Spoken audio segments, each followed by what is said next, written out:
High বন্ধুরা, আমি জ্যোৎস্না। তোমরা সবাই কেমন আছো? আশা করি অনেক ভালো আছো। তো আজকে যে দুপুর মানে 1 মাসের বাজার চলে আসছে, তো তার জন্য বাজারগুলো আমি গুছিয়ে নিচ্ছি। এরপর সকালে রান্না করব, তোমাদের দাদাভাই ডিউটি যাবে। তো তার মধ্যে এই যে আমি ডিমটা সিদ্ধ বসিয়ে দিয়েছি এবং সিদ্ধও হয়ে গেছে। ডিমের আলুটাও ভেজে নিচ্ছি। ডিম দিয়ে আলু দিয়ে ঝোল হবে। আর এই যে তারপরে ডিম আলু ভেজে নিয়েছি একসাথে। আর তারপরে ডিমের তরকারিটা করব। এই যে মশলাটাও বাটা হয়ে এবং মশলাটাও ভেজে নিচ্ছি। মশলাটা ভাজার পরে আলু আর ডিম একসাথেই দিয়ে দিয়েছি আমি। এরপর ডিমের তরকারিটা হয়ে যাবে, অলরেডি কমপ্লিট হয়ে গেছে। তো তারপর আমি এই যে শুটকি মাছ করব আলু শিম আর আলু দিয়ে।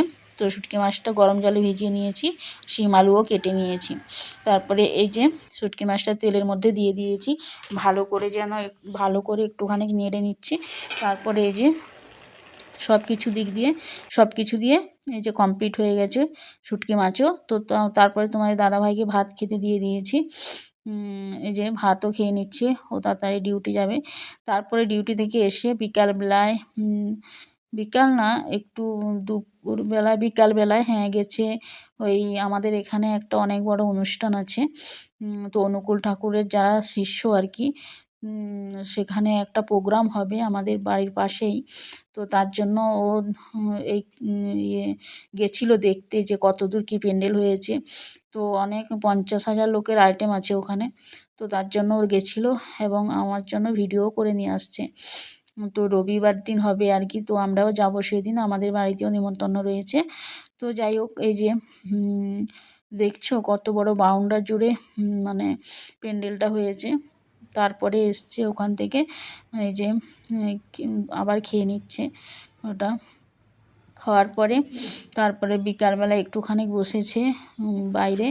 এই দেখো আমাদের জ্যোতি বড় মানুষকে কামড়ায় কিন্তু বাচ্চাকে ভীষণ ভালোবাসে, ঠিক আছে?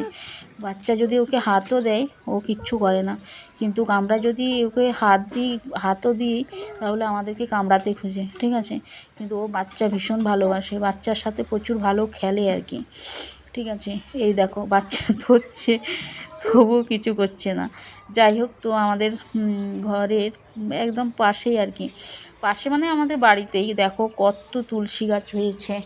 মানে এত তুলসী গাছ হয়েছে, পুরো বাড়ির জুড়েই তুলসী গাছ।